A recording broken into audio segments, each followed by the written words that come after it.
I'm Heather Anderson. Let's get started on our top story. This is from GoBankingRates.com. I'm a financial planner. Why should I never buy a house in these 6 cities by Brooke Barley, LA-based writer. Let's check it out here. She says, buying a home can be a very solid investment and amass wealth for generations. Very true, Brooke. The flip side, there's a flip side, is that some cities have real estate markets that make it very hard or impossible to come out on top financially. Well, Brooke, what do you mean by that? Everything from low demand population declines can make a city not desirable to real estate investors. GoBankingRates reached out to finance experts to get their take on worst cities to buy homes in.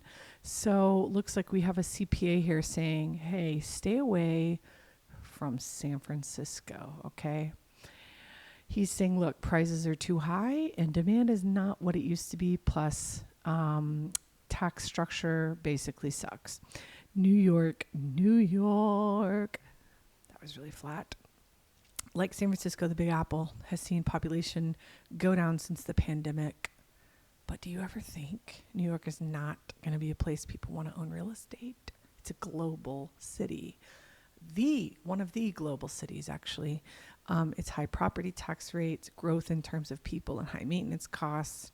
It's difficult to support and buy unless it's purely a lifestyle decision. Los Angeles, the city of angels, he said, hey, you know what? The prices are just too expensive. It's $800,000 up there and you're never going to get a good rental return. Yeah, probably right. But what could you get? Equity? Chicago, Illinois. He said, look, property taxes are high in Chicago, okay? Because they do not have a state income tax. And when you don't have a state income tax, you always have higher property taxes. I will say in Florida, they are, in my opinion, low, and there's no state income tax. And you get like great school options out there too. It's great. But then you have the downside of that, which we're going to talk about in a minute when we get to Miami. But I'm just curious, what are the residential property taxes in Chicago? Let's check it out here. So I just wanted to know, what are they? Okay. And this one said, okay, it's about Cook County, which includes Chicago, has an average effective property tax rate of approximately 2.023%.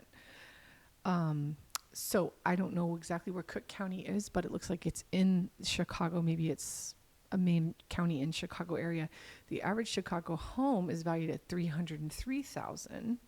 Okay. And the median home is $374,000, which we're going to get into what average and median means in our next video. But that is basically average means you take the number of units and divide it by. So if you have 5 calculations, you add them up, divide it by 5. That's the average. If you have a median, it's the middle one. If there's 2 in the middle, if you have 5, so that's an odd number. So that would be, that would be the third one is the median price. But if we want to know what the average of that is, like compared to the U.S. average, or how that compares, well, look at that. The median home price in the U.S. was $416, while the average was $503. So Chicago is still a lesser market when we're looking at a super high level here. Value-wise, Chicago's cheaper, okay? But then you have a higher tax rate, I guess, because you don't have a state income tax, but still 2%'s pretty low compared to some of our markets here in Dallas. So I don't know, Brooke. I don't know. Miami, Florida, one of the people they interviewed is saying, hey, look, flood insurance keeps going up. So maybe that's the case down there. I've only heard anecdotal comments about that flood insurance. And then Austin, Texas, good old Austin, Texas, which is a very interesting city here in our Texas market. But it says, hey, look, big property tax load in Austin too. Let's look and see what that puppy is. The average property tax in Austin, Texas vary depending on the location within the city and the value of the property. Here's a general overview. So we're looking for, it says 1.63% on average for just Austin. Different market areas and metropolitan areas and cities within the Austin Metroplex are going to vary, but just to give you an idea, this is a quick AI search to kind of give you perspective. So is that a lot? Is it not a lot? If the tenant covers it, is that not okay? I don't know. Anyway, so you got to take these articles with a grain of salt. I don't know about you, but I would own a property in every single one of those markets if I could. All right, let's check out this guy, Mike and Bo. He got $15,000 for making a phone call. He's talking about this kid. Let's check out and see how this kid got 15 grand for a phone call.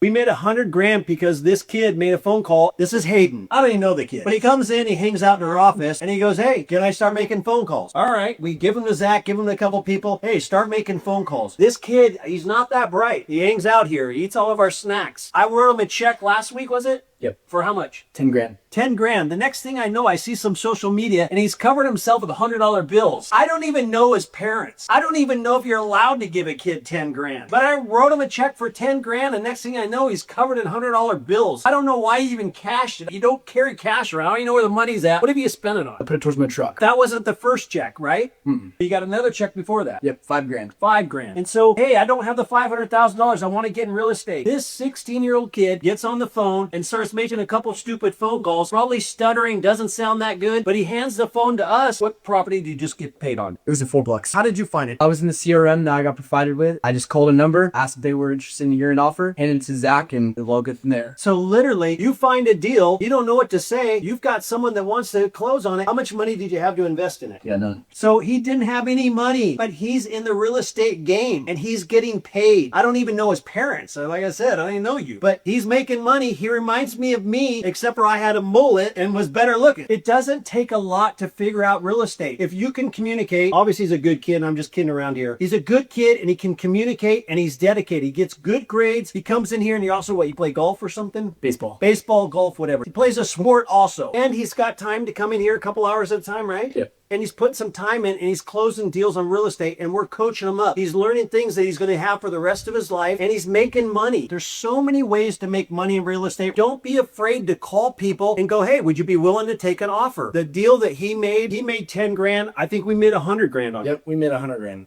We made 100 grand because this kid made a phone call. So what does that mean? Let's check out and see what the society over here thinks it means in our comments. This guy Jacob said, hey, let me get into your CRM and I'll make the calls. And by the way, CRM stands for Customer Relationship Management.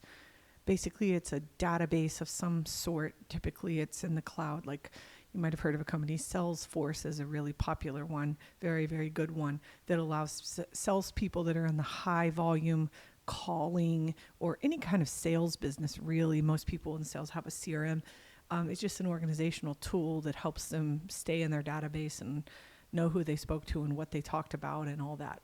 So, yeah, that's what Jacob's saying. Okay, give me the database and I'll call them and then I'll get those results. But is the gold in the database is Jacob's point. Can you do this by yourself with or without these people? Let's see. This person wants some info. This guy wants info. See some more comments here. More info. We want info. Info. We need communication. What's this cost? Do you have to pay for the program or typical questions? Give me info. A lot of people want to know how to do this. Well, you know what? Mike and Bo can tell you. I know. My gut is it's called a wholesale. Basically, is what's happening here. Is this kid, this young man, doesn't have the infrastructure and the business and the experience and the capital, the money, the dough to do the deal. So what he does is he uses his time to call, to smile and dial, to call, to door knock, to put signs out, to find prospective sellers, typically distressed, typically in markets that you can't sell on an open market. Not always, but the case. So that's how those deals get done. That's how this happened most likely. So that's a little insight into what that means and what I guess this guy, maybe Mike or Bo, is talking about here. And here's another one from Faster Freedom. He's talking about a live masterclass Wednesday at 7, how to buy 5 rentals without any money down is what he's saying. How to buy 5 rentals in 2025 without your own money. If you want to buy 5 rental properties just like this in 2025 without using any of your own money that will make you a multi-millionaire in the next few years, all you have to do is click on the link below. I'm giving away a live free masterclass where I'm going to go over the blueprint of exactly how to do this. I'm going to walk through the exact steps that you need to do to buy 5 of these things in 2025 without using any of your own money. Make sure to click on the link below and make 2025 the best year of your life. If you want to Yeah, I like that. Let's make the 2025 the best year of our life. And then let's do it again in 26 and 27, every year, better and better. Let's see what everyone's saying. This guy's saying, hey, buy my house. Make me an offer. You know, these people want to know what's going on. Where's the class? Stupid real estate. It is not a banana. I don't know what that means. No money, but you need good credit and collateral. Maybe not. To me, my gut is this is similar to that last video we just watched. This is a wholesale type of deal where you find distressed assets, maybe that already have equity, or people are delinquent on their homes, or this could be tax deals or subject twos where you're just taking over payments and trying to get the equity, the mortgage resolved, subject to deals. And that could be that. But again, it's finding those deals. That would be similar to a strategy that they're using to find these off-market, behind-the-scene, pre-foreclosure distressed deals. And that takes a lot of digging. And now, why would anybody, sell, again, off-market? I already mentioned a couple of reasons, but another reason could be because of these reasons.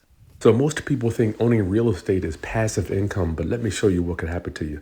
So I had a client here that had an entire sewer system corrode out and they had to replace it all. So they had to dig out the bathroom floor, go down into the ground, open it up, and the bathroom shared a wall with the kitchen. So he had to remove all the kitchen appliances, go down in the floor in the kitchen, rip out all the dirt, tear out all the sewer lines, and he found out that the water lines were old too, so they're gonna have to replace the water lines also. They're made out of some type of metal.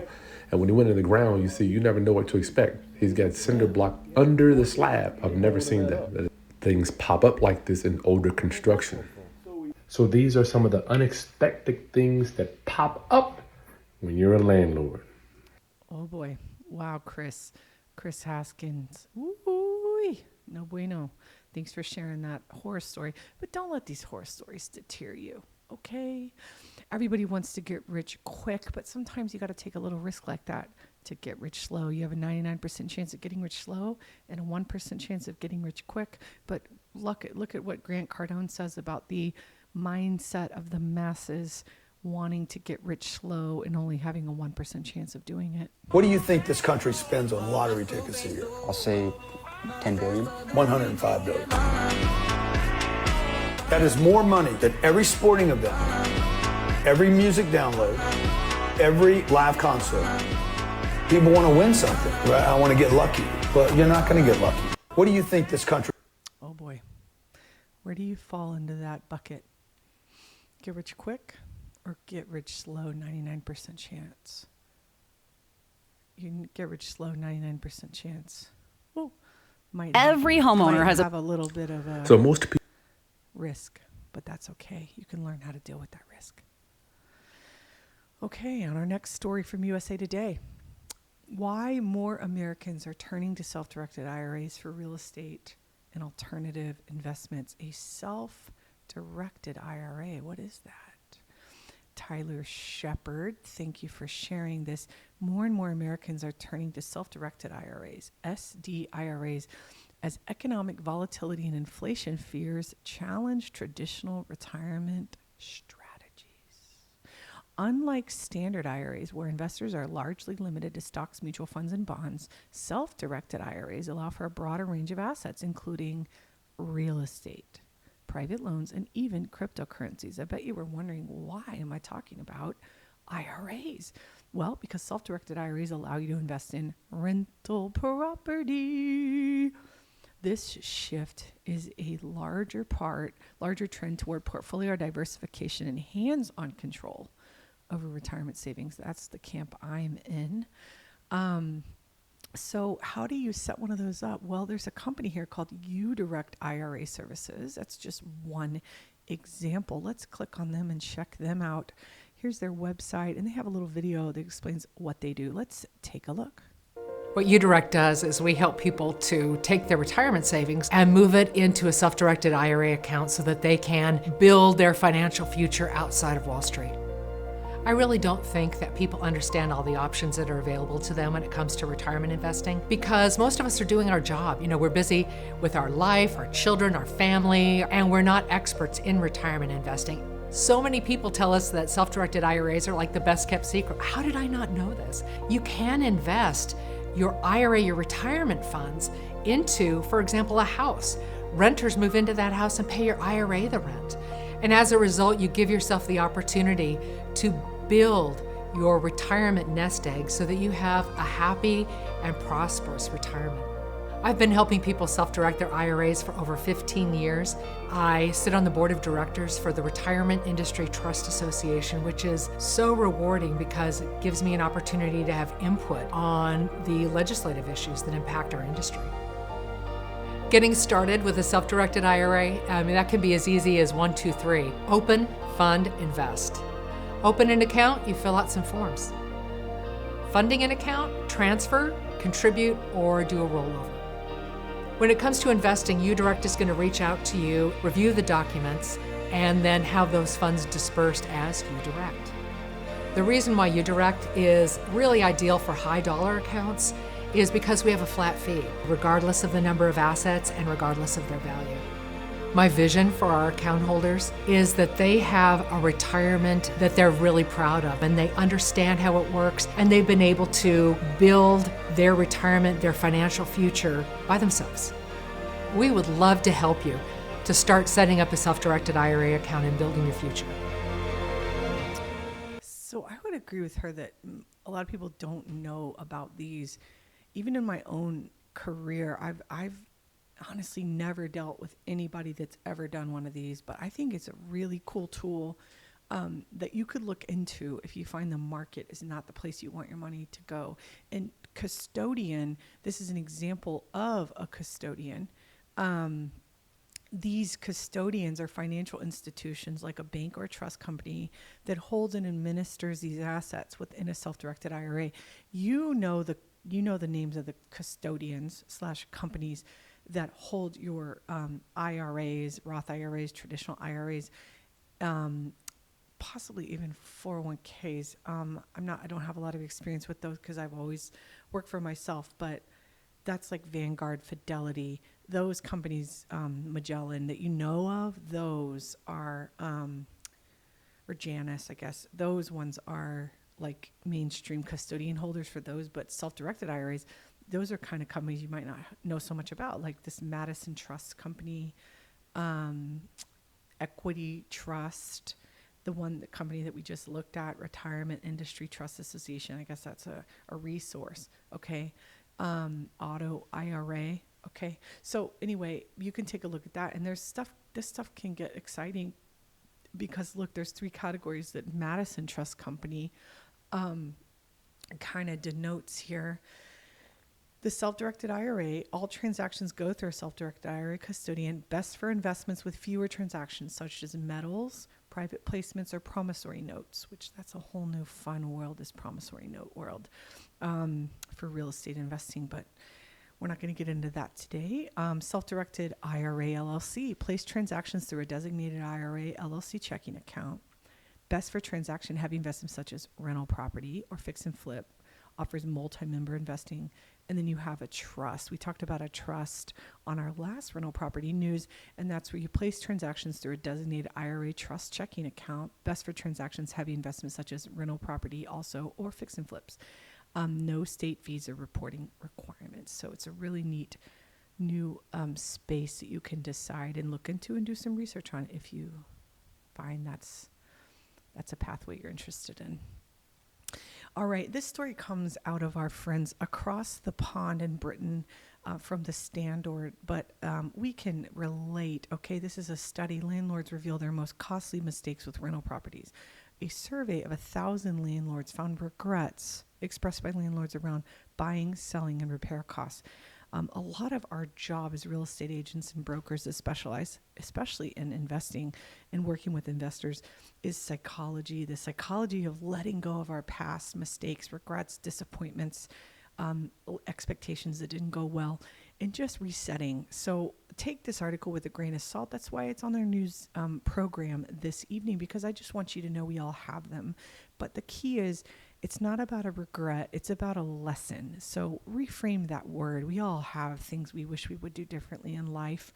But it's okay, because remember, the key to getting ahead is getting started. And how do you know what you don't know? And if you have a 99% chance of getting rich slow, which you do, then the key is just don't give up and play the long game. And with that, you learn lessons. So it says, nearly a fifth, 19% of buy-to-let landlords, that's what they call it over there, by the way, in the UK, buy-to-let, we call it rental over here, regretted how much they had spent on renovations that had not increased the value of the property or increased their rental returns. Yes, I agree with that. I think about that kind of stuff all the time, and it's always a quandary. Now, we always like to know the source of our surveys. This says the census-wide survey of 1,000 landlords across the UK to ask about their most costly mistakes. So I don't know what census-wide survey, and I don't know how the survey was given. And was it just a checkbox, and was it a mail out? And I don't know. Who knows? How long did it take? So just, again, you've got to take these surveys with a grain of salt. These are just people based on subjective feelings. Okay, don't let it shape how you move forward. You can use it as a tool and learn from it, but don't use it as a Bible. It's definitely not that, in my opinion. So 15% of our landlords made costly errors by purchasing properties in the wrong location. Some saying they focused on areas providing low returns.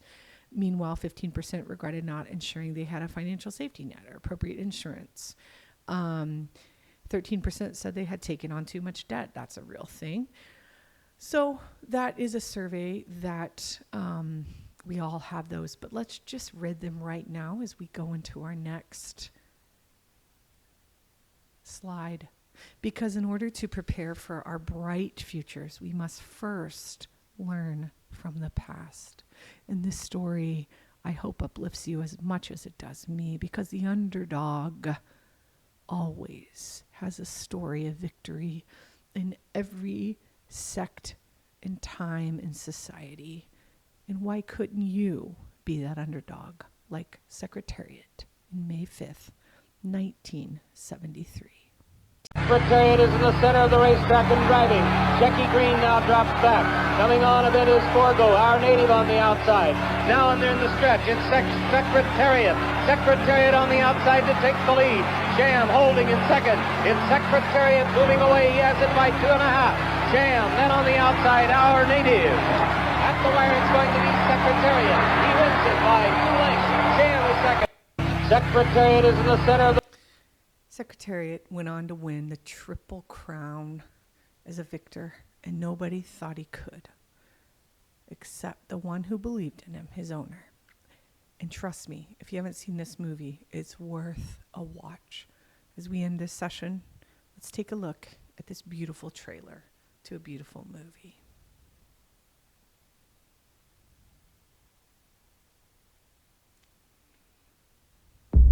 In frenzied excitement, he eats up the ground. He paws fiercely, rejoicing in his strength, and charges into the fray, afraid of nothing. When the trumpet sounds, our father's farm has been losing money for years. To run a horse breeding operation, you need a certain touch. You're a housewife. I feel like I could make something work. Miss, this is a gentleman's club, miss. I need a good trainer just to get things stabilized. You need a Lucian Lauren. Dresses like Superfly. He's trying to retire. I'm tired of babysitting half-ton animals who are stubborn as their owners are. Any other questions? How much did you spend on that hat? How would you like to see a horse being born? Have you ever seen that? What? A colt stand up that fast. Well, Mr. Lauren, what do you think? I think he eats too much. He lays against the back of that starting gate like he's in the Caribbean. Secretariat is not afraid, and neither am I. Horse racing is unforgiving for housewives. It's like every other multi-million-dollar gamble we housewives make every day. All right, then. Let's show them what you're made of. We're out of time. We need $6 million. We just lost a race that we could not afford to lose. You're guaranteeing that this horse is going to win the Triple Crown. 3 races, 3 states, in just 5 weeks. Hasn't been done in 25 years. You're that stubborn. I'm that right. She scares me. Good. Hey, there's Mom! Now that you've gotten their attention, every owner, every trainer, every jockey out there is going to be trying to bring us down. This is about life being ahead of you, and you run at it. You're about to see something that you ain't never seen before.